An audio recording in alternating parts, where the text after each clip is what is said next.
are back. The time is now.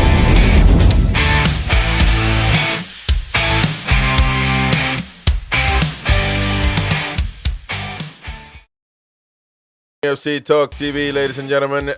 Good morning. Good morning anywhere else that you're watching us in the UK, in America. How's it going? We got the lads back in town together for the presser. And it might be a good one because he is going to be asked about Walter Madre for certain. But he's going to say, I don't speak of players that are not mine. Yep. But yeah, the Walter Madre situation. Yeah, he will. He will. The Walter Madre situation, I'm sure he's getting finalized. I'm sure he's doing his medical. And hopefully he'll be ready for the weekend, which is tomorrow. Isn't it crazy? Tomorrow. Yeah. Like, you just fly in and you play for another team. Beginning of the week, he wouldn't even know. He just woke up in Germany as a German lad thinking, I'm just going to be playing in Germany. And now I'm living in Newcastle, out of all places. But according to every report, he's happy to join Newcastle United, and he basically rejected Bayern Munich because Bayern Munich told him, "I'm going to wait until next season to get you. Let's wait until next season," because they consider him a good prospect in the future. And the report that I saw from Bayern is a big account related to Bayern. The Bayern Munich are shocked that he didn't wait until next season. Very shocked. But I think that was Stuttgart, wasn't it? No. Bayern Munich. Bayern Munich wanted to sign Yeah, him.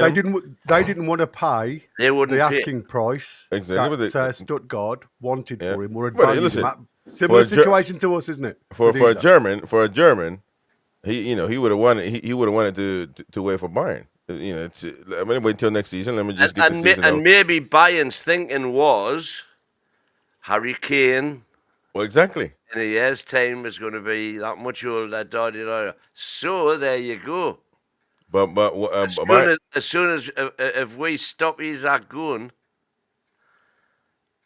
Well, Bayern Munich, according to the report, they're shocked that he didn't just wait for another season, and but Newcastle United got their player, so obviously signing a contract is not, Bayern Munich won't get him next season, clearly. So and I've seen some Liverpool fans saying, "Yeah, man, take care of him. We'll come get him in 3 years, 2 years," and yeah, we'll see about that. But welcome anyway. Smash the like button. Don't forget to subscribe to the channel. Eddie Howe will be coming up shortly to have his say on the situation relating to Newcastle United. I'm sure he'll be asked about Isak and a lot more. So, all right. And yeah, Steve says Bayern wanted him next year after 3 failed bids this year. There you go. Don't you tell me that Tony Cruz didn't have nothing to do with that. He's a Mac Plus it's a Mac Plus member now. Yeah. But quite honestly though, I mean, I don't know if he would have, if it was just tongue in cheek or if he actually did it. But stuff like that, small stuff like that puts you on the map and gets people talking. I'm telling you, man, stuff like that matters. So Tony Cruz, purple legend of Real Madrid and football, is millennial football, if you will. Saying stuff like that goes a long way, man. Goes a long way. So millennial football, there's a new. Just one. Crosby. Hey, man, listen. All right. But strangely, that's exactly what it is. Millennial football fans. Newcastle are not on their radar. But it's all starting to change. It's starting to change. Man City, and so on. It's starting to change. Even less so Man United, and isn't that showing? Interesting from a Man United account, because now you're gonna get the hate from people. It says 200 million on Walter Mata, Elanga, and Ramsey, but they'll tell you that the Cartel 6 exists and PSR limits them. But we haven't spent in we've got a net spend this summer of just under 100 million. we have not spent in the last 3 windows at all. Yeah. So there you go. And people are saying now that we're going to be in piece of trouble, so we must sell. I don't know, man.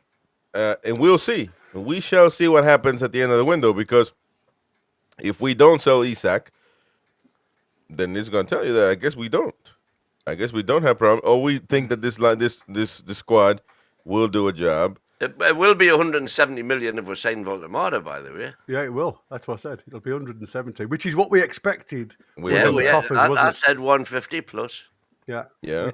We said about the 170 mark will be just our ceiling type of thing regarding PSR. And a very interesting interview with Unai Emery, if anybody hasn't watched it. And then obviously you've got Simon Jordan, who gives his interpretation of PSR. A hell of a watch. It's certainly something that maybe me and the Mighty can cover next Tuesday, because, like I say, it was a really interesting look into it. Because now Unai Emery with Aston Villa, again, very similar situation to where we were last season when we had to sell or lose 2 of our young starlets to other teams. Find themselves in a very similar situation. And isn't it funny how tables can turn when it happens to them, you know? And like I say, all of a sudden now, he's like Unai Emery, he's reaching out to the crowds to try and get some support. Watch this space.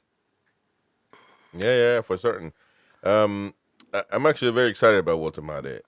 I think he's excellent. He's excellent. I mean, I think the only comparison between him and Peter Crouch was they're just tall. That's it. Because Peter Crouch, I'm sorry, man. Good little forward. Peter Crouch is all right, man. Surprisingly good with his feet. Yeah, but he ain't no Walter Mate, I tell you that. So, come on, man. Put things where they belong. Well, hang on a minute. If you're all of a sudden, there's his comparison, Chris. The only big team he played for was Liverpool, man. Hang on. If you're this big Voldemort fan, how come you've never been backing me up every time I've been? I have been backing you up, but it has never been a link other than once before. So we're talking about what actually might happen. How can we talk about Walter Mate when nobody was talking about him? So this came out of the woodwork. This was a very well dealt situation, but you know why I think it was dealt well? Because they actually didn't even know. Because they, on the day, from everything I've read, on the day, yesterday, reached out to Stuttgart and said, and tried to get the deal done fast. And that's how it happened. But it wasn't like we've been talking with them for a week, because or else it would have been leaked. But no, they just called up and said, is he available? How much? And we paid what they want. Plain and simple. And when you do that win, look at that. Surprisingly enough, you get your player. Instead of lowballing, instead of doing all that crap. So, well, they're talking now that Voltemada, according to Gegenpresser, which is a YouTuber over in Germany, which I've been watching, they were in contact with Stuttgart 48 hours ago to say that they are willing to pay the asking price and an incentive to get him through the door, as long as nothing is obviously leaked. And according to, and again, I don't want to sound as if this is something that, you know, I know more than anybody else, but we were talking, me and Wynn were talking in the green room. Part of the deal, he was mentioned that Isak goes to Liverpool. So that's what the Stuttgart camp have been told by the Newcastle representatives. Well, Stuttgart camp wouldn't care, would they? Because it's not relevant to them whether he plays or not. It's I think it's obviously Voltemada is probably asking about what. Well, Voltemada, yeah, exactly. So Voltemada's camp. Voltemada, he wouldn't want to know if he's playing. Now, Bayern Space is an account related to Bayern Munich. Is saying one of them, Bayern Munich ITKs, I guess you can say, is saying that. That he's been sold the project. That he told that he's gonna play basically, and inside Bayern, the reaction is one of shock, a feeling that has become all too common in recent transfer windows. Bayern submitted 3 separate bids, all rejected. And instead of matching the demand, the board chose to step back and just lowball every time. And they thought that they might that he might wait for them. Well, it was the same similar situation with Wirtz. Same serious situation with Wirtz. That's why Liverpool fans say that he chose Liverpool over Bayern. Well, now if that's true, we can say Voltemade chose Newcastle over Bayern. Plain and simple. If that's the case, then we can say the same thing about Voltemade, because Bayern Munich wanted the same thing. Just let them wait. We'll be back. No worry. And trying to use their big boy, persona to make the player wait. Well, those players didn't bother waiting, and it is what it is. So that's going to be the same situation with Gay, isn't it? At the end of the day, Crystal Palace need to sell to get some money back for him. Whether it's whatever price they're anticipating. I mean, obviously Liverpool now are thinking they're going to have a free with Mark Gay if they sit back and wait, which very much looks like it's potentially going to be there. And we saw Konate's situation the other day. He didn't look the star player that everybody thought he has now, because his mindset is elsewhere. I think there could be a number of. I think Monday is going to be an interesting final day of the transfer window. Oh, it's going to be great. This continues, by the way. I'm in more surprise and more by the more I read it.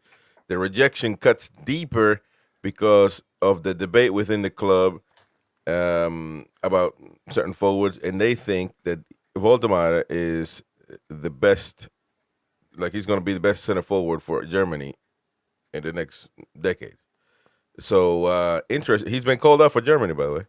He's been called out for Germany in this international friendly that's coming up. So interesting, man. Listen, the more I watch him play, the more I think he's amazing. He's got a shot on him.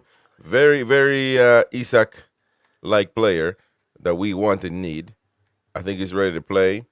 Now, the thing is, are we going to sell Isak? I think we will. I think that because just because Voltemade was told he was going to play, which he is, I think, doesn't mean that we're going to sell Isak. He could still be rotting in the reserves, as people have said in some ITKs on this channel in particular. Dr. Umar, in Mighty Win, took his word as if it's gold, and that's fine. Everybody, I guess, can say what they want. We shall see what happens. But they're saying that the PIF just got a striker, but that doesn't mean that they're going to sell Isak. I mean, I think we're going to sell him. I don't think he's going to. There's no point, really. And but I'm not going to lie, though. I mean, or other rival fans already coming out of the woodwork saying if we sell it to Liverpool, that means any player can just bend our arm and do what they want. And quite honestly, it is true. I came back off on what I've been saying all window. If we do that, that means that we are a rollover club. It does. I'm sorry. Because to the extent that Isak has gone to, and we're going to just allow him to do whatever he's done. Not if we get what we want. Well, that's true, but we're not going to get 150 million. It's clear that Ben Jacobs and everybody else, they're saying Liverpool are not willing to pay nowhere near 150 million because of that they're the only club on the table, and it's not their valuation of Isak is not 150 million. Yeah, so, lots of reports this morning saying that Liverpool are coming back in with a 130 bid, which apparently was what we said before. It was the starting price for negotiations. Now, whether anything's added on to that 130, I mean, the proof will be in the pudding if they do make that bid. Again, are they in a situation now where they think they've got a little bit of control? Very much like Bayern Munich, I'll come in with another low ball offer to see if we can rattle the cage a little bit. Now we've got Voltemade in situ. And Jody Dan said, Auf Voldemade, mate, pet. So, I mean, that's a perfect opportunity. I just sound like Barry, don't I? For anybody who had never watched it, there you go. Go and have a look. Barry's the Brummie, even though I'm not a Brummie. It does make me laugh. But for me, there's interesting reports. I was going to ask you guys what your thoughts were, whether there's any truth behind it. Fermin Lopez from Barca. The attacking midfielder. Jose Alvarez is a big journalist related to Barcelona. Worked for El Chiringuito. Mm-hmm. I know this very well. So he knows stuff within the club, and I mean, he's saying that Newcastle are willing to pay like quadruple his salary. I don't even know what he's getting paid, but if he's getting paid a lot, quadrupling it's not going to happen. However, if we're in for him, yeah, but he's a midfielder. About 100 million. Yeah, but I mean, Chelsea are not going to pay 100 million. They're in for him, and so those. I mean, unless they're talking about a loan with an option to buy or something like that, I don't know. But the reports are looking very strong.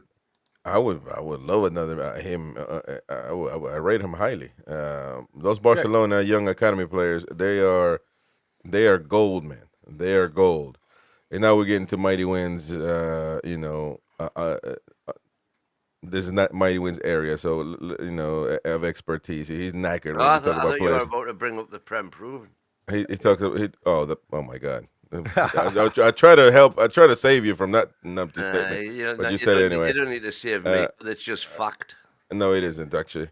Walter Matter will come on and he'll just keep. Yeah, we're looking at players that can unlock, low block defenses, and like I say, this is why I get excited with names like Lopez, because we know with the Barca Academy and players and things like that, the way they play, it's all on the floor. It's no balls punted up in the air. It's all in triangles. What if that Fermin Lopez deal comes with Isak involved? Well, that's what I'm saying. Is there something there? I mean, hey, and I guarantee you, Liverpool fans, always lurking in the chat. I think it's a bit weird now. You're kind of stalkerish the way you follow us around. But Liverpool fans, I guarantee you, Isak will choose Barcelona over you. Trust me. I'll tell you one thing. We've got 642 watching right now, and we've only got 42 likes. So there's 600 of you haven't hit that like button yet. Please hit the like, hit the bell, and help us out. Thank you very much. Highway, folks. Please do us a favor. We did. We got past the 7,500 yesterday. Thank you very much. Thank you. Thank you very much. See if we can get to 8,000. Thank you very much. And anyhow, should be coming up anytime now, so stay tuned. He's in the building. So stay tuned for that one. Edward James Howe. And there we go. Anyhow, in the building, ladies and gents. Smash the like button. We'll see you in a minute. Morning. You're right, Chris. Morning, guys. Morning.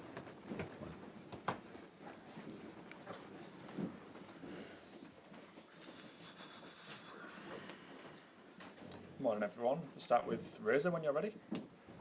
Thank you. Good morning, Eddie. Firstly, can we have some reaction from you, please, to the Champions League draw yesterday? You've got some big teams in there, 4 matches at home, 4 matches away, so more football this time. How did you see it? Yeah, really interesting. I think some great games, as you say. Very, very exciting prospect.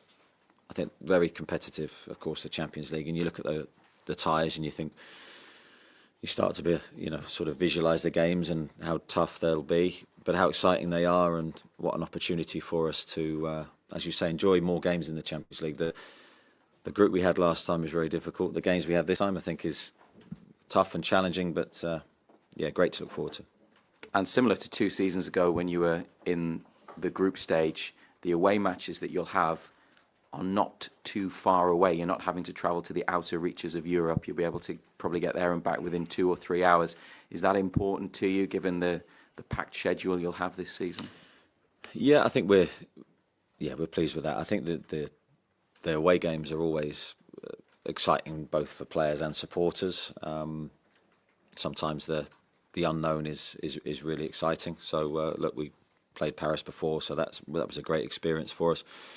We'll look forward to that one, and of course the other games are naturally the same. And for a lot of supporters, Barcelona at home is a really meaningful fixture going back to '97. Tino Aspria's hat-trick. They played them again a few years later in the Champions League, and the Sir Bobby Robson link. How special a fixture do you think that one will be? Yeah, an amazing fixture for us. I think that's the one that you instantly get drawn to because of really, for me, the links with Sir Bobby and the history between the two clubs. As you say, those games were rightly remembered.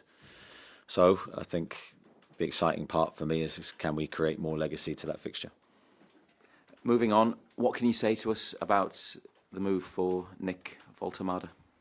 Not too much, Reza, but positive signs. I think things are moving and developing in a good way at the moment. So until things are done, can't confirm anything, but yeah, fingers crossed.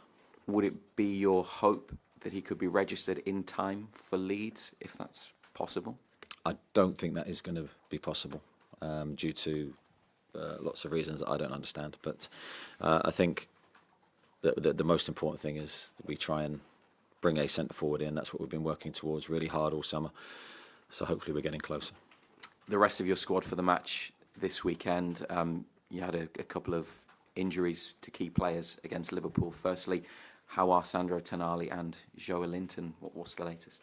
Yeah, relatively good news on both players. I think when they left the pitch, sort of feared they might be out long term because it didn't look good for either. But Joe Linton's scan was relatively good. He will miss this weekend, but there's a chance he could be available the other side of the international break. And similar with Sandro, really. I think his injury isn't serious. He's battling to try and be fit for tomorrow. Whether he makes it or not, I'm not sure. But again, really positive signs because we did fear that we're going to lose them for longer. Is Fabian Schär unavailable because of the head injury protocols? No, Fabian is available.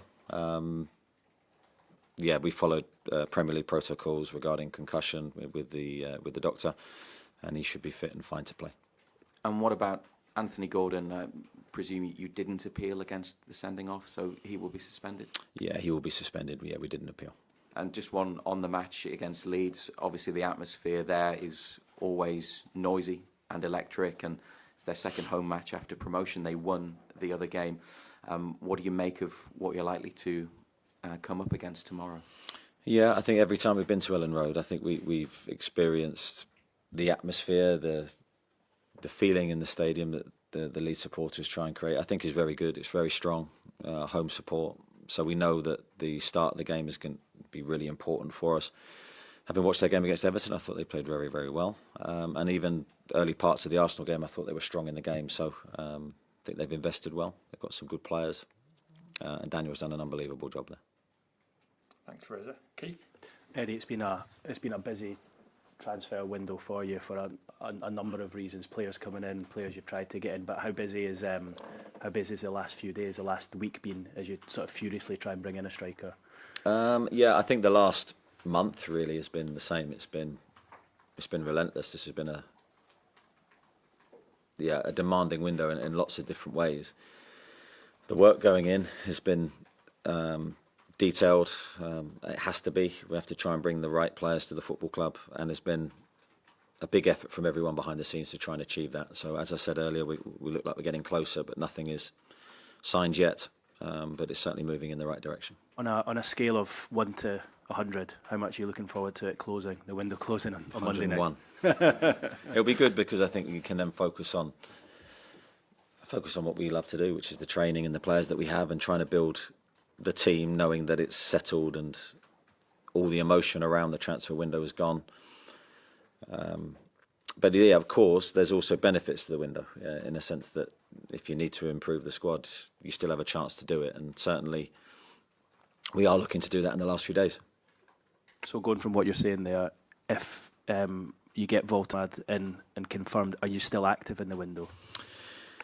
Yeah, we're still looking because I think there's still an opportunity maybe to improve the squad further. But I don't know quite what that will look like. But I think just small steps, really. Let's try and get the deal that we're working on done and then see where we are. Given how active you are at the moment, I know obviously it feels like this plate's spinning, but what does that activity mean for the future of Alexander Isak? Do you expect him to still be a Newcastle player come Monday evening?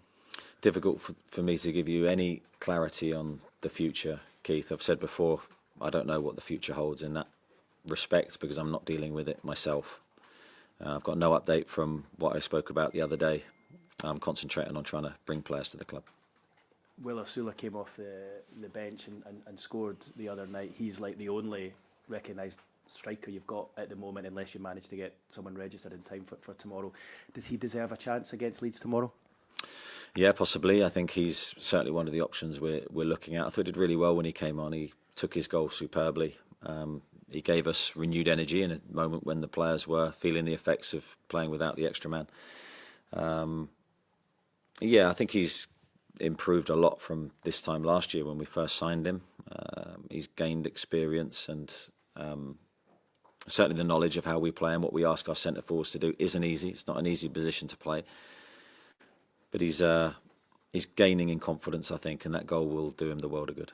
And just finally, I guess it's a challenge for you and your coaching team as well. Whether it's Will who starts up front, or if you come up with you've devised a different plan, I guess it's a real challenge to try and select a team that's going to cause problems when you don't have like an experienced out and out number 9 there. Yeah, I think our job is to try and find a way to make the team function well. I think that's the most important thing whenever you're picking a team. It's not necessarily about one player in one position.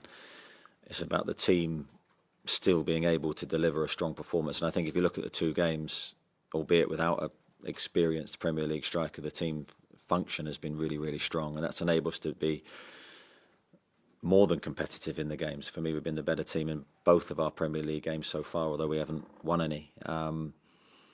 But I think over time, if you continue to deliver those kind of strong performances, that will certainly change. Thanks, Keith. Andy? Morning, Eddie. Morning. I've seen so many people describe Newcastle as dark horses in the Champions League this season. After you've seen the draw, how would you describe Newcastle in the Champions League this season? Very difficult for me to conjure something better than what you've come up with, Andy. Cause I think you're doing yourself a disservice. I don't know. I don't look at it that way. I just think, for me, when you're looking at the fixtures and whenever the fixtures are sorted and we get the order of the games, we're just trying to attack each one in the best way that we can. I believe we're more ready than we were. Of course, and sort of the thing against that will be if the window shuts and we feel we're in a really good place. I think we're more ready. There's more experience in the squad. We've been through it before. I think all those things help you in your preparation mentally for the games. But the Champions League is the competition it is because of the strength of the teams in it. And we're under no illusions of the size of the task, but I really believe in the players that we have. You touched upon the Newcastle-Barcelona game before. Can you remember if you watched it back in '97? You'd have been a young 19, 20-year-old back then. Did you watch it at the time? Did you see the highlights of it? Yeah, I think I watched it. I've always loved watching football, and at that stage, early in my career, I would have been promising young centre half with his career ahead of him. I loved watching the big games and trying to learn and take things to add into my game at that time without thinking of coaching and management and all the stresses that go with that now. Just one on Bruno. I think it was his 66th consecutive start for Newcastle against Liverpool. Was making Bruno Guimaraes captain one of the best decisions you've made since being at Newcastle? Well, I trust him implicitly, and I think he's a player that from the moment he signed and he turned up sort of relatively unknown to everybody, but the way he immersed himself into the Newcastle culture, I think, has been the most impressive thing. And I think he was emotionally engaged from minute one. And you could see that then when he started to play and started to express himself. He was a Geordie. He's an adopted Geordie. He represented everything that the supporters want to see. He's got that creative flair, the work rate, the heart, the courage. He's got so many qualities. Give him the responsibility of captain was an important moment for him, I think. I think he was ready for it. I think he's taken to it really well. But most importantly, I think it's helped his game. I think it's taken his game onto another level. That responsibility can do one of two things to you. But it's definitely had a positive effect on Bruno, and we love having him with us. Coming up against Leeds, first time potentially coming up against Sean Longstaff for a different club. Obviously, he was such a popular member of the dressing room over here. How strange is it going to be seeing him in anything other than black and white, perhaps, tomorrow at Ellen Road? Yeah, it's always a unique thing when you come up against players you know so well. I've done it a lot in my management career, and it can be a difficult thing because Sean for us was so good. He was very popular, as you say, in the dressing room. He was very popular with the coaches because whatever job you asked him to do, he would deliver to the best of his ability. And he's been part of some special nights for the football club, played his part on our journey to where we are now. So we thank him a lot for that. Of course, we're going up against him now tomorrow, but it will be great to see him out on the pitch, doing what he does. Just very finally from me, I don't know if you've seen this, but Tony Kroos was speaking on his brother's podcast this week, and he said he'd seen the Newcastle-Liverpool game and he was about to sign up as a Newcastle United member. He was absolutely in awe of Newcastle's performance. Said he also loved Dan Burn. Don't know if you'd seen this. Had you seen this? And would you ever welcome Tony Kroos down to the training ground? Yeah, I did see it. Someone sent it to me, and it was made me smile. Someone of his calibre and had the career that he's had and played in the clubs and the games that he's had, to sort of recognise our performance was really special. Thanks, Eddie. Cheers, Andy. Nisha? Morning, Eddie. Morning. Defensively, you're blessed at the moment. You've got a wealth of fantastic defenders. How is that competition between them? How are they dealing with that? How's Sven Botman dealing with being on the bench? Yeah, Sven missed a part of pre-season, unfortunately for him, which was an important part because it was coming to the tail end of pre-season. Sven wants to play, but I'd say every defender at the club wants to play. So I think if you're not, if you're fit and available and you're not in the starting 11, there's a tinge of sadness and disappointment. But I think those players at the moment are using that to their advantage. Really, Sven needs to just finish off the last part really of his sharpness that he's missed.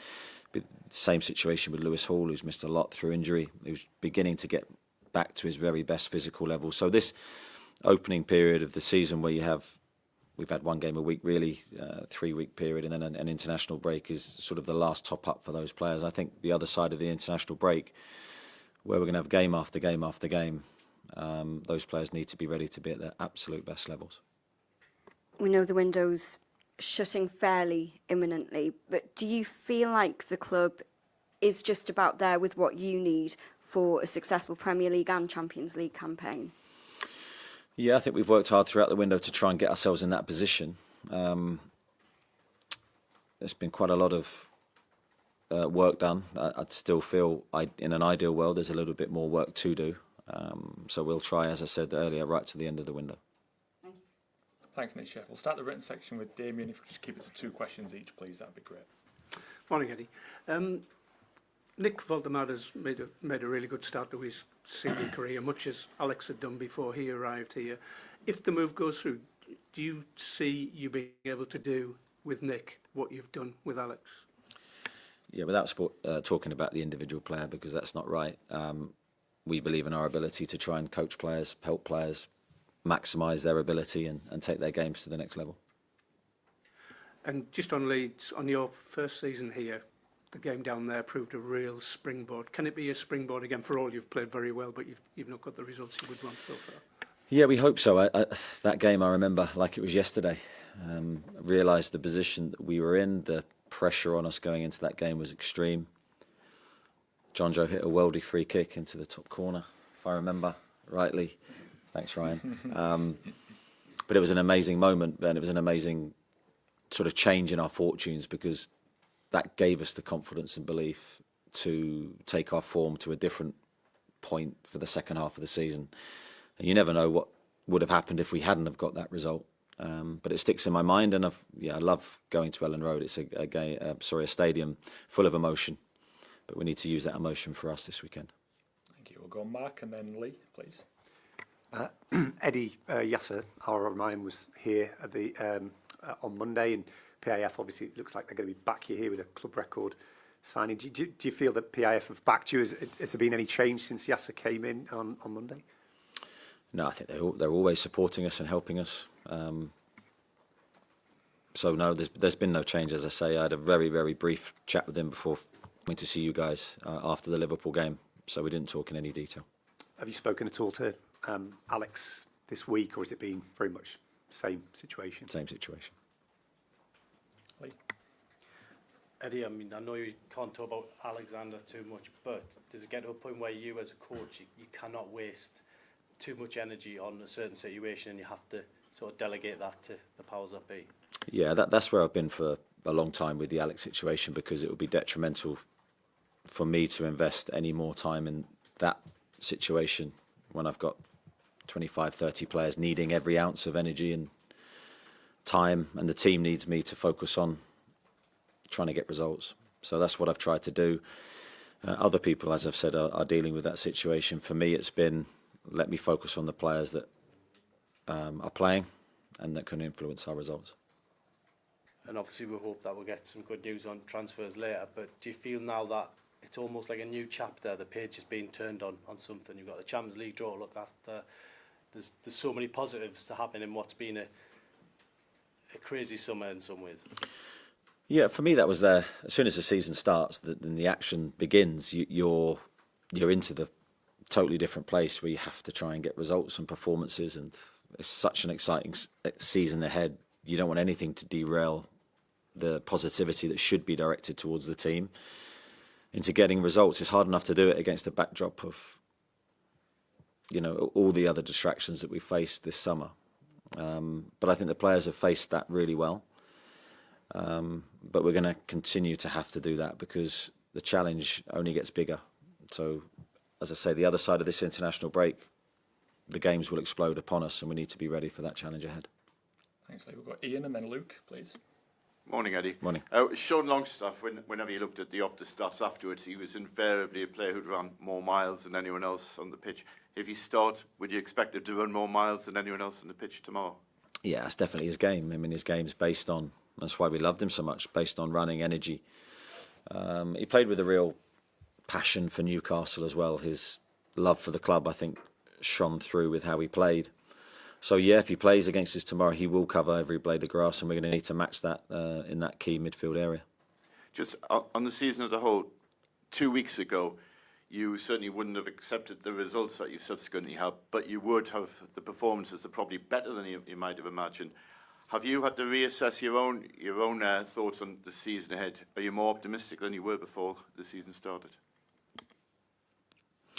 I don't know. It's a difficult one to answer because before the season starts, I was optimistic. I believed in the players we have. I believed in the honesty of the group. I believe in the ability of the group. That's not changed. The two performances we've given have been, in my opinion, superb. But we've got 1 point, and so as much as I'm pleased in that respect, there's of course still things we need to improve to deliver points and wins, which ultimately we have to do. So I think it's just focusing on the next game and trying to keep those performances, the levels where they've been, but of course adding the goals one end. And of course we conceded 3 the other night, and albeit with 10 men, we're disappointed with that. Thank you. We've got Chris, Scott, and then Craig, please. Sorry, Luke, missed you out there. Go on. Unbelievable. As I only asked one question last week, and I asked 3 today. Who are you talking to? Works, no. Well, I'm going to try anyway. 2.5. There is a narrative this summer that you told Alex that you needed to sign a replacement before we would be allowed to leave. Is that true? Absolutely not. I never make any promises to any players regarding transfers because ultimately I'm not in control of the whole thing. So no, I'll never make a promise like that to a player. But of course, as I've said so many times with conversations with Alex, I'm not going to reveal, the dialogue because I don't think that's healthy. Where does this leave Alex now? You've brought in one high-profile striker. Does it make a move more likely, closer? What's your view on it? Well, we haven't brought anyone in yet, so we're in the process of trying to do that. And as I said earlier, I think the best thing to do is to, from my position, reflect and analyse upon if we're able to make a signing and then see what we do next. Can I have one more? Thank you. Is it in the best interest now of everyone to let Alex leave, everyone at Newcastle to let Alex leave if a suitable bid is made? as I've said, look, that's for other people to decide in this moment in time. I'm not in control of those discussions and those talks. So I'm focusing on trying to bring players into the club and improve the team. Cheers, Lou. Chris, Scott, and then Craig, please.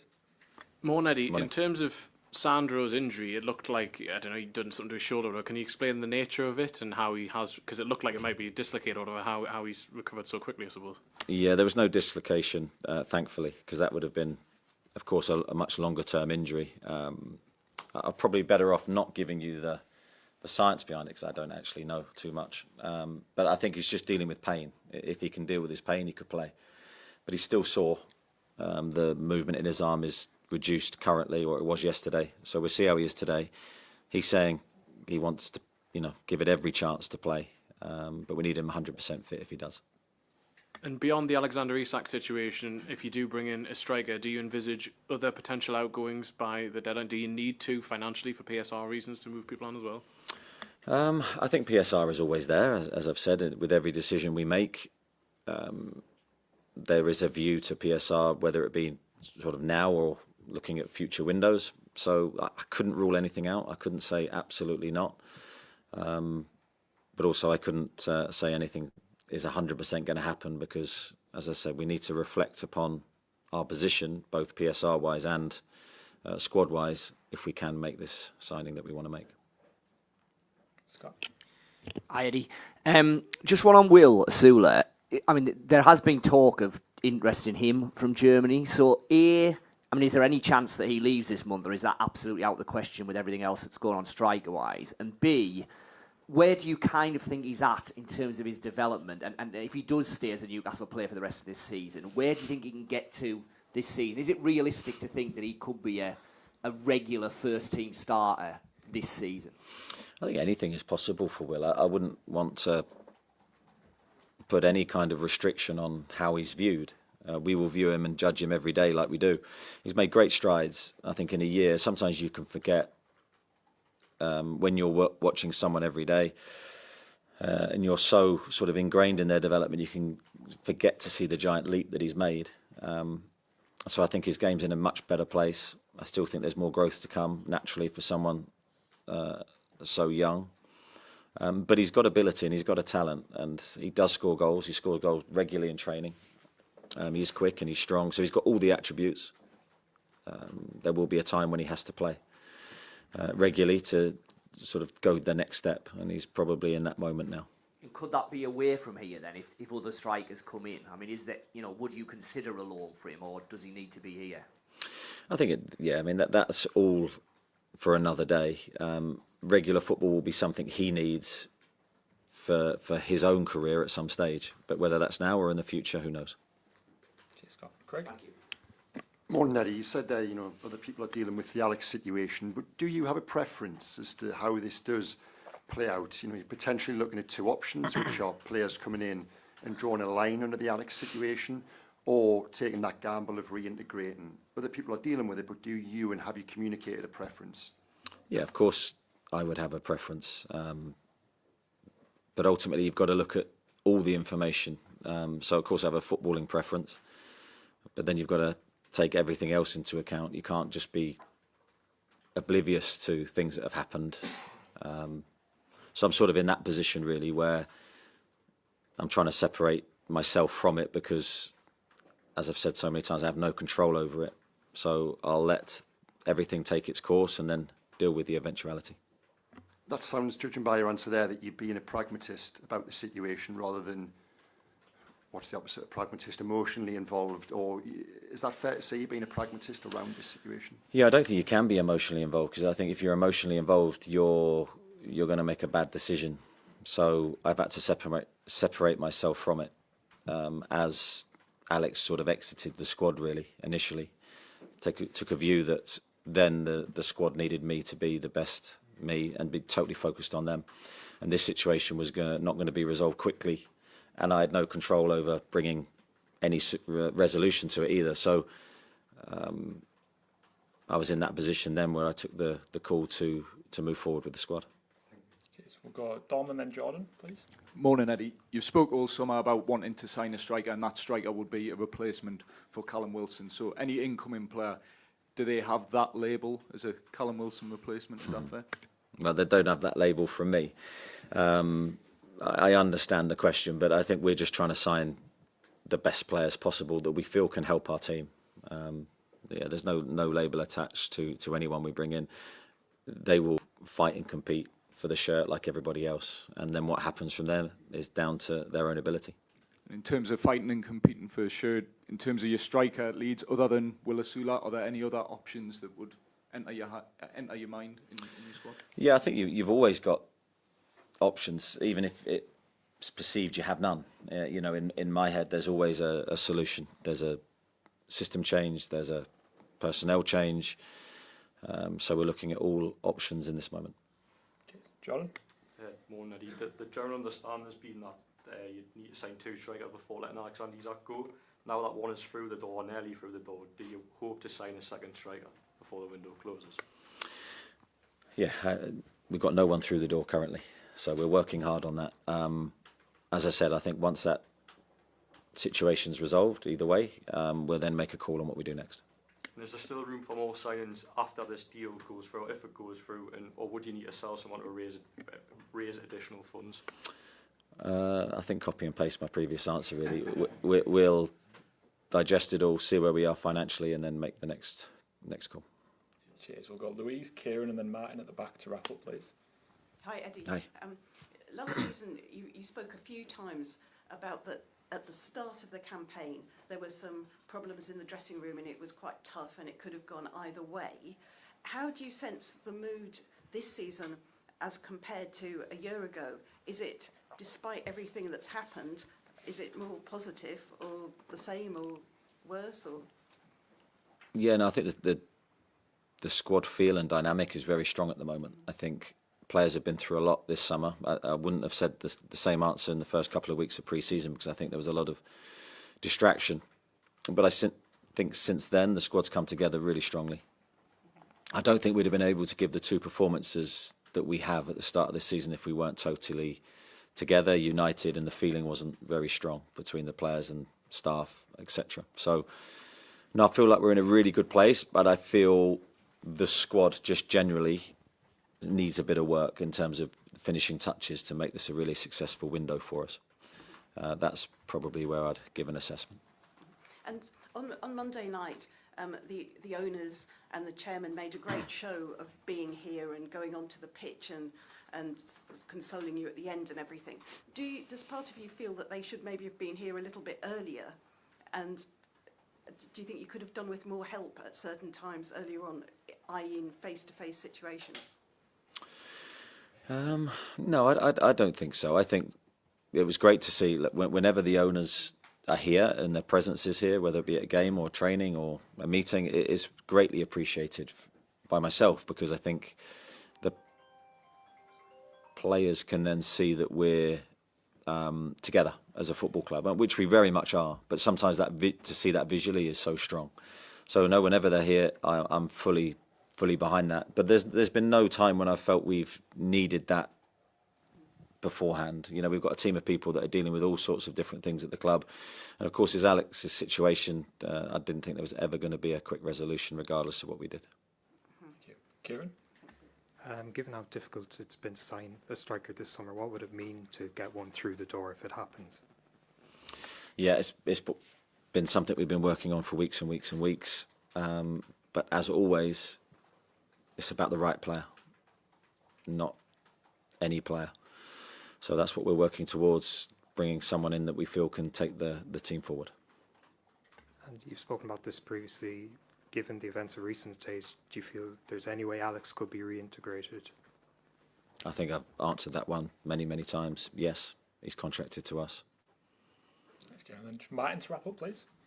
Morning, Eddie. On a similar theme there, could Alexander Isak and Nick Voldemada be in a Newcastle squad together?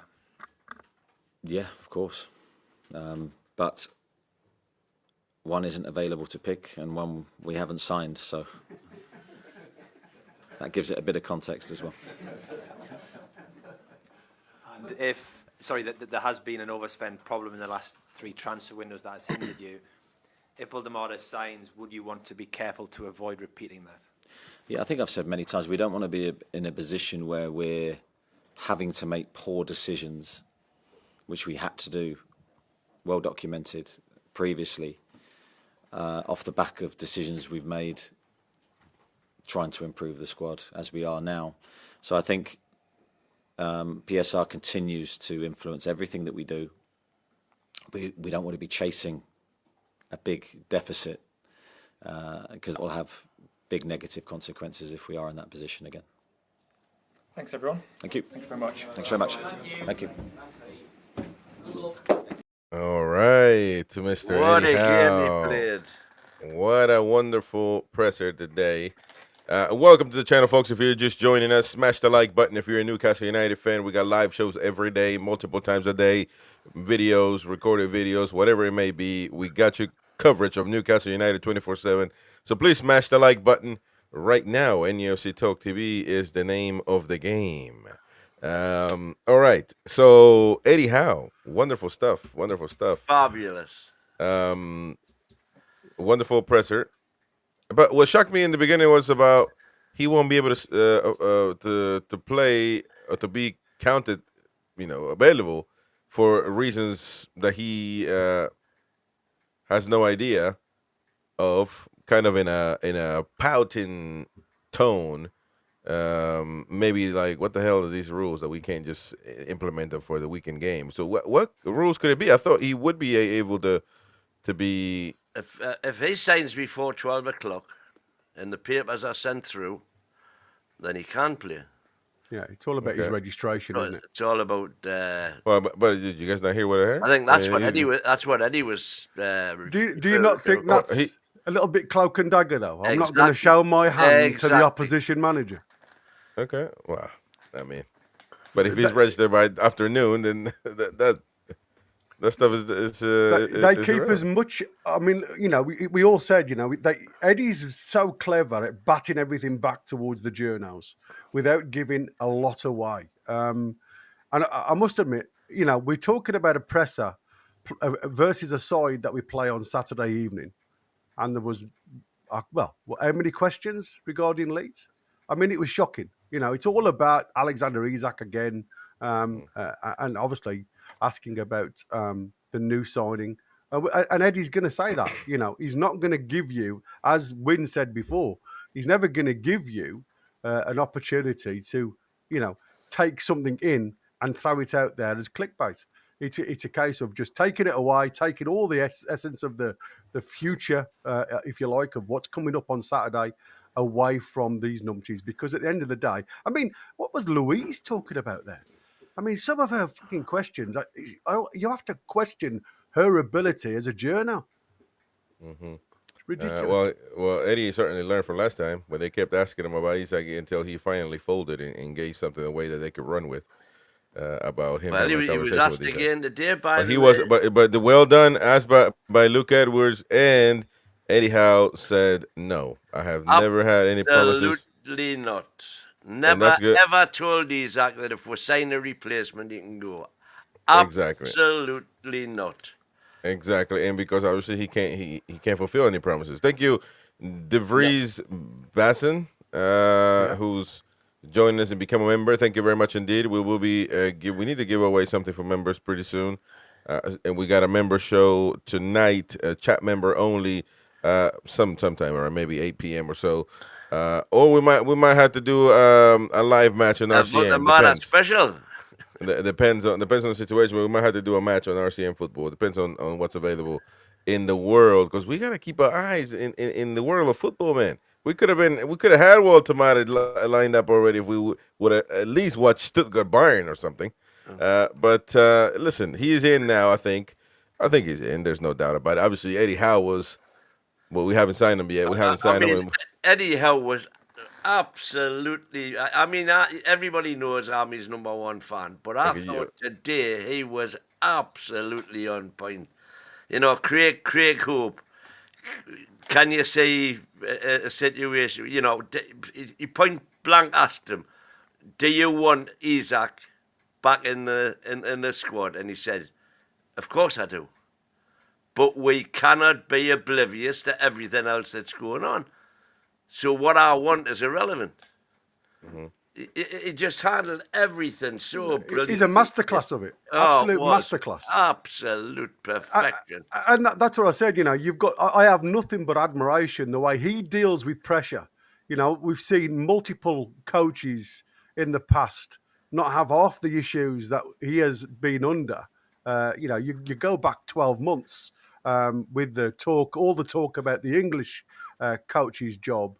The situation with PSR, the situation with Anthony Gordon, blah, blah, blah. It's been a constant battle for this lad to get to where we are now. And he's dealt with it. He handles every single presser with confidence, with assurity.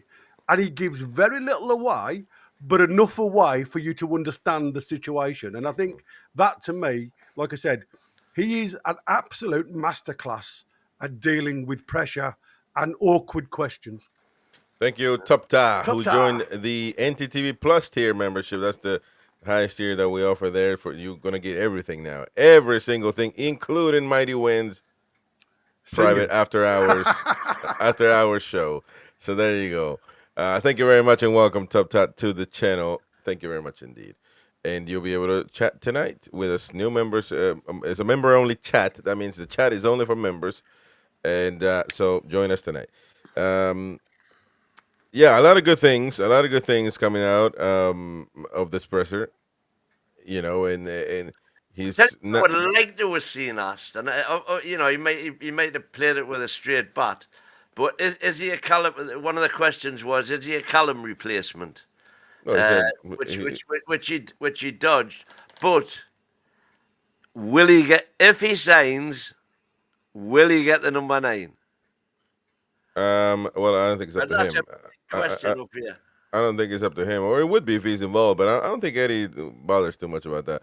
I think Walter will get the 9, though. I think. I think he will. I'm getting the feeling that he might have asked for it, and that could have been part of the conversations. And fair enough. I hope he does. Do you think Walter will understand the significance of the number 9, though? Ooh. Walter will be the best center forward. You better watch, man. You know what? I hope not. Because again, we keep failing. And I say that with a little bit of the mental, I know what you're going to say. The mental stress and pressure that comes with it. If we've all seen players come into squads, and I mean, we've looked at players recently that we've had a slight link to, or we've had an interest in, when they've come into the helm, if you like. They're not performing. They're not performing to what we anticipated them to perform at. If Voltemada comes through them doors and comes in as a relaxed, young man who just wants to play football and enjoys his football and gets that encouragement from all the lads in the dressing room, I hope he just wears the shirt with pride and just carries on his career, his trajectory, without that stigmatism, if you like, of being a worldie number 9 shirt for Newcastle. Like I said, for me, it can work both ways. I think in time he'll realise what it means because the fans will tell him. I think the press will tell him. I'm going to say the press will tell him. I mean, it'll be out there. The noise will be out there. But I hope he just comes and carries on playing the way he started his career. Well, I think the fact that he needs to score, I mean, that's pressure enough. So I think he's going to have to. That's the bottom line. That's what he's here for. He knows he's going to be he's coming in to play, to start, and he knows that he's coming to a big club. So he needs to score, plain and simple. Yeah, and I think he has the personality. That would also, like you said, it goes both ways. Because I think if you tell him, I think that every time a signing comes in, you need to go through to the museum. You need to walk them down to see who's wore the shirts, who's the former legends, and we need to show them where they're coming, and that they have to have the personality to deal with it. I think he can. It comes to I guess everybody's personal choice. To me, grab the bull by the horns. Don't funny around about it. Get it right. Get it done. And tell Walter Mate, you're coming here, man. You want to be a proper legend? You come here and score. You don't have to buy a damn single meal pint ever again. So, and I tell you what, that's what I said. Germans love their beer. Yeah, I mean, like I said, he's been signed the same as a goalkeeper. You sign a goalkeeper to do a job for you. That's to stop goals going in. Concede goals. You buy a striker for exactly the same. You buy a striker to score goals, and he'll do that for us. We've seen he's got the ability to score all types of goals.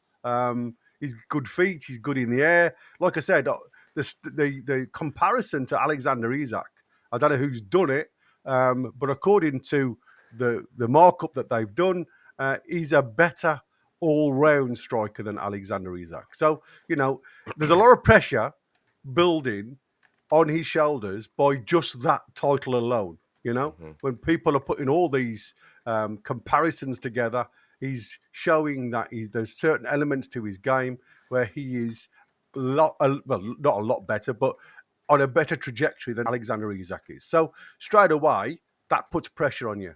To come into a new club wearing a number 9 shirt of legendary players, one Alan Shearer, and I'm sure he's had a look back at some of the past players that have played for Newcastle. I'm sure he's watched a lot of videos of Newcastle this season, and the one thing that I want to say, and it's been biting for me because it's been a bit of a frustrating window.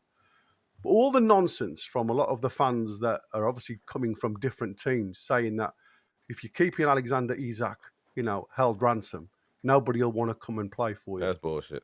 I've said it at the time. Here we go now. It's all BS. It's all BS. And as I said, he rejected Bayern Munich to come to Newcastle. So, and that's another BS as well. And so if, for example, Voldemort thought, oh, well, if I go to Newcastle, I'll never get me moved to Bayern, he wouldn't have come. No, exactly. Well, because that is nonsense, man. Anybody with common sense, you get told, hey, man, if you go to Newcastle, you're never going to leave again. And then, well, what happened? Look, this is what Isak's done. Well, shit. Well, I mean, yeah, I'd be mad too if a player of mine does that. So anybody with common sense would look at what Isak has done and say, well, I'm not going to do that. So I mean, I don't have nothing to worry about. It's plain and simple. And by the way, hopefully he'll have an agent who puts a decent release fee in his. Well, he has. That's what I said. He's got a marriage and a divorce settled before we've even. He's kicked a ball, which is. Well, that's out there, Chris. That's out there. Where have you seen the release clause to be? It's come through a source where they reckon that the contract that he's going to sign is a 5-year deal. It has a release clause in it. How much is it? It doesn't say. It just says there's a release clause involved, which means that the partnership from the start has a wedding and a divorce settled before he's kicked a ball in anger. I hope it doesn't have a release clause. It's not in the best interest of the club actually to have a release clause. So I'm always for the interest of Newcastle. So I hope he doesn't have a release clause. I hope that when he wants to leave, he says, "Guys, can you see an option for me to leave?" And he fulfills his contract, and we help him leave, just like we would have helped Isak if he didn't behave like an asshole. So it's plain and simple, really. I'm sure his camp we might. Tony, that's a bit premature, isn't it? Is there any pressure on Howe if we lose to Leeds? Dear me. Well, I don't think. Listen, but it's about points. He said it when he said it on the presser. Yeah, it's all happy about playing good, and that's fine. But you only got 1 point, and so it's not about pressure, but 3 weeks now, and that's why I'm gutted about the not being able to sign Walter Mate for the weekend, because that's another week. It's 3 weeks in now, without a striker, and especially now without Gordon. So, Steve says Chris hasn't signed yet, and you want him gone. No, I don't. Actually, I don't. These guys are talking about a release clause, not me. I think he hopes he stays and becomes a Toon legend and never leaves. Break Shearer's record. Exactly. Actually, that was an interesting thing that Boki brought up and that Dr. Umar debunked in 2 seconds. But it's not the first German, obviously, but he is certainly the second one. And before this window, any Germans that play for the Toon, never. Didi Hamann was the biggest. Oh, Didi Hamann, yeah, I forgot about him. Yeah, I forgot about him. Yeah. But Pro about German international, I don't remember. Did he have on? Oh, well, yeah. it might have been. Yeah. But Walter Maida, and Malik Thiaw not called up for the international team, but Walter Maida is, and he's people on record in Germany saying that he is the best up and coming prospect, I guess, to become the best center forward for Germany, and that's not speaking. That's speaking volumes, folks. That's a big German. That's a big national team. So 4-time World Cup winners. This that's also not something easy to deal with if you're Walter Maida, being the number 9 for Germany. You got to perform, and so but that's good. That's the type of players that we need. The type of players that we need and want. So, anything else that came out of the conference today? Yeah, the injuries. Very positive news. Yeah, very positive news. It looks like Shaw is available to play. He's obviously all his scans come back as there was no concussion. And Tonali, obviously, he's fighting to be fit. He wants to play. But if he can play through the pain barrier, and again, it depends on how he feels today. Howe said he was still little movement in the joint, but that's because of swelling. But again, there's no ligament, long-lasting damage, which is the main thing. So at the end of the day, even if he isn't available for the Leeds game, we know he's going to be back very, very soon. Yeah. So very positive on that one. And J7 looks like it's not a massive issue either. He could be back. I highly doubt international break. I highly doubt Tonali's going to play, though. I don't think he's going to play. I mean, if it's still sore, I mean, why? Quite honestly, why even risk him? I mean, it's obviously if he reacts, if he's having an inflammatory injection to try and release the capsule within the shoulder, a lot of them again depends on the reaction that he's had. If he's had an injection in there and he's got some relief from it. And that's, Eddie works on that. We saw it with Longstaff, didn't we? When he played through that pain barrier with injections. We criticize that. Yeah, but we're not talking about your feet and a player who's got ability with his feet and a player who hasn't got ability with his feet. He's totally different talking points. I know that, but if he falls on that shoulder, he's done. Yeah, so but why risk him in the third week of the season? But that's what I'm saying. It's not about with the scan. There's been no rupture or a slight dislocation. It literally was just a knock within the shoulder point. So it's like more of a probably pressure point. Yep. From the scans, if there was an opening of the capsule, they wouldn't risk him. And the way Eddie's talking, it's nothing like that. It was literally a bang, and it's just become inflamed and sore. So, like I said, as Wynne knows, your shoulder is a very complicated joint, and if he, like I said, if he can get through the pain barrier, the most complicated joint in the body. It's good. It's good news. Yep. It looks like Xavi Simons is going to Tottenham, so that's a good signing for them. A good winger. Yeah, but there's been a lot of talk about Xavi Simons from RB Leipzig fans, and the journal that was doing the Sky Sports report, when they asked about what type of player Xavi Simons was, again, Harvey Barnes comes to mind, a player that will turn up one week and play absolutely outstanding, and then you may not see him then for 3 or 4 games. Very in and out of the type of player. He's got all the ability in the world, but very rarely shows it. He's very, what's the word I want? Sometimes he just comes on there and he just doesn't want to play. He's just got that mentality that he's just not wanted to be involved in the game. And he says, and that's a shame because he could be an absolute world beater. Yeah. It's going to be, this whole Isak situation now it's going to be inflamed. Jamie Rubens has spoken as well, by the way, to the press. He said about transfers, talking to the fans, he said, they should rest assured we are working hard. We have worked hard all summer to make sure the team is in the best possible condition to compete at the highest level of football. We have worked hard and will continue working very hard up until the last second to make sure the team is in tip-top shape for the campaign. Yeah. And then and also discuss the Champions League. Also, Chelsea bought Wharton. Good signing, that one. Oh, have they? From Crystal Palace, yeah.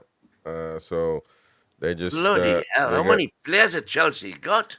Yeah, Chelsea's something to watch, to say the least. But we do got a good squad, I think. Now we are pretty good, and we need a backup striker if Isak's not going to be available. I mean, Osula, poor guy. Everybody keeps just going past him. But I mean, I don't know. Well, I mean, he got his chance on Saturday, probably. It's certainly at some stage. And interesting, because Luke Edwards did ask him, "Is this the backup or the Callum Wilson replacement?" It's kind of weird anyway having to. I do agree with Eddie Howe, because if you say, you can't say it's a Callum Wilson replacement. First of all, you're not trying to just replace what Callum Wilson did in the last few years of his career here, because that was rubbish. So you gotta up, and as you said, we gotta get the best players all the time. We're looking to get the best players. So I guess in a sense he is, in a sense he isn't. So he's just trying to get another striker. Plain and simple. Plain and simple. He did. He was asked about the Leeds match in particular, and bearing in mind, if you remember when he first came, that was the game that kick-started our recovery and rescue from relegation. Hold on. Oh, sorry about that. I misread that. You're right, Dennis. Dennis, I appreciate that, and I apologize. I misread that. Ben Jacobs is saying that they have added Crystal Palace midfielder Adam Wharton. That's what I saw on my notification to their list of long-term targets. So I'm sorry. They haven't signed Wharton. I apologize about that. I misread that. But trust me, if they want him, they'll get him probably. I don't know. Crystal Palace is kind of difficult to deal with at times, especially if they want to get rid of Mark Gahey. So good job, Dennis. I mean, if they do that, dear me, they lost Elise. Ezzy's gone. Yeah, but Elise, that was. If they lose, and Michael Olise, boy, he is killing the Bundesliga in Bayern Munich. I mean, he is a proper footballer, man, Olise. And so we'll see what happens. Again, this Isak saga is just gonna continue until the window closes. I don't know what's gonna happen. I don't know what to believe. I tend to believe what. Unfortunately, I've been battling, what's been going on with big clubs, abusing other teams, etc. In the top six, thinking they can just roll clubs like Newcastle over. Well, in this regime, I have always been battling it, and I think that we're not going to do that, and we need to set a precedent. But then now, battered wife syndrome. I think that we're just going to roll over and sell him Isak. I think that's what's going to happen. But I don't know. I don't know how it's going to go. You got people saying that he won't, that Yasser has said no. I mean, if they pay 150, they might get him. Yeah, we'll see. They pay 150. Yeah, that's fine. Now the Fermin Lopez deal, you never know, man, because Barcelona can't pay a fee really. There's issues with Lewandowski wanting to leave as well. Do a deal with them. You never know. You never know. You never know. Unfortunately, that will be leaked, though, and we'll know about it because Isak will have to be notified if he wants to go to Barcelona, and he'll have to leak it to the media. So we'll know about that one if indeed it happens. But I don't know. We'll have to see. Deadline day, though, a full 12-hour stream. I believe from midday all the way, we'll try to go, past close to 10, 11 p.m. because deals can be done after the 7 p.m. mark and things can come up. And that's our usual time to live stream anyway. So stay tuned for that one. We'll do a long stream ongoing. Might have to split it in two, though, because of the software that we use. But regardless, stay tuned. We'll be chatting. A lot of things will be coming up. And, of course, inevitably, we'll have to talk about things that are happening in the Premier League. In the latest deals. So how's the Isak thing going to turn out? I don't know. At this point, it's in a limbo. 35 more legs. Get us over the 500, folks. Howe. I tell you what made me laugh yesterday. Did you see the Royal Union Saint-Gilloise celebration when they got Newcastle in the draw? It is fantastic. There's a lad called Ross in the I don't know whether he's a player or what, but he's absolutely jumping up with joy as soon as they drew Newcastle in the Champions League. So funny to watch. I'll send you the link later. Well, I mean, actually, Athletic Bilbao. That's what I was going to ask you. When was that a? You never answered me, twat. Was that a? I said everybody. So tell the story again from Athletic Bilbao quickly, though, because don't take 20 minutes to say one damn story. Well, when we arrived in Bilbao for the Champions League for the UEFA Cup game, we had a chartered flight, a private supporters chartered flight that Keith Barrett ran. There was about 300 of us on, and we were met at the airport by the British consul. And it was a bank holiday Monday that we arrived on. And he said that all of the consular staff had been put on, nobody could have any leave because they were expecting, typical football hooligans, they were expecting loads of trouble, da-de-da-de-da. But he had with him the front page of the Bilbao Journal equivalent. And the top half of the full front page was an open letter from the mayor of Bilbao to the citizens of Bilbao. And it read to the effect of, today the Roca Blancas take on the Negra Blancas, the red and whites take on the black and whites, and we have got two battles. The first battle is on the pitch, when the red and whites are going to beat the black and whites, not a problem. The second battle is on the streets. And this is a battle we must win. So we are thinking, bloody hell, what's going on here? Because they'd already been to Newcastle. And he said, we, citizens of Bilbao, have to give the Geordies, and he used the word Geordies in the article, better hospitality than they showed us in Newcastle. Massive block capitals. This will be very difficult because the hospitality that we were shown in the capital of Northern England, he translated it all and went through, will be very difficult. So I call on every Bilbao citizen to make sure that the Geordies have the best times of their lives. And literally, when we got down, so we had that, we got on the bus, went down into the town. And as I say, it was a bank holiday. So the streets around the city centre, around San Mam's, were chocker. San Mames. You couldn't buy a drink. You went, no, we buy Geordie's drinks. We buy Geordie's drinks. I'll tell the tale, the full tale, when we do the Bilbao game. I might do a special on it because it was just sensational. Well, let's watch what Bilbao put out. Bilbao put out on their account this week, 27th anniversary of our Europa League round 34 win against Newcastle.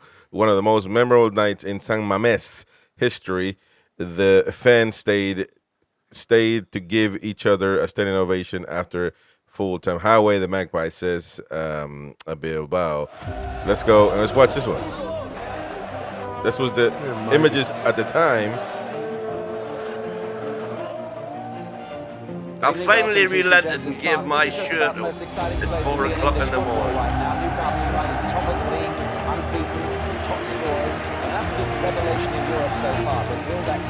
San Mamés is a proper stadium, man. Proper atmosphere. That's the Newcastle fans right there. The win was nowhere to be found. He just read that story.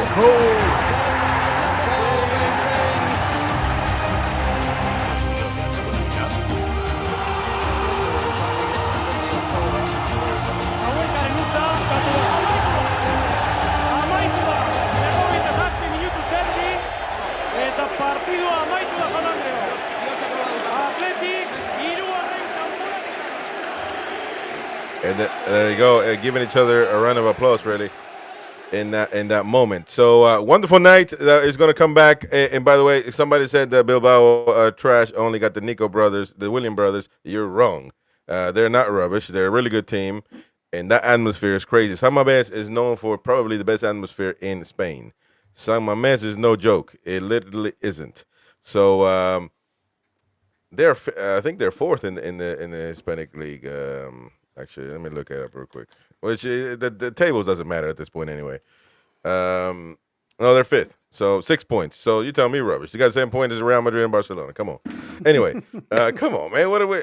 The Nico Brothers are good though. But anyways, folks, thank you very much for joining us, and we will see you on maybe tonight, 8 p.m. around that time, just to do a quick members chat show. And it'll be public for everybody, but only members can chat. So become a member, and that's one of the perks. Anyways, folks, thank you very much, and we'll see you all. Thank you. Thank you, all of you. The new members.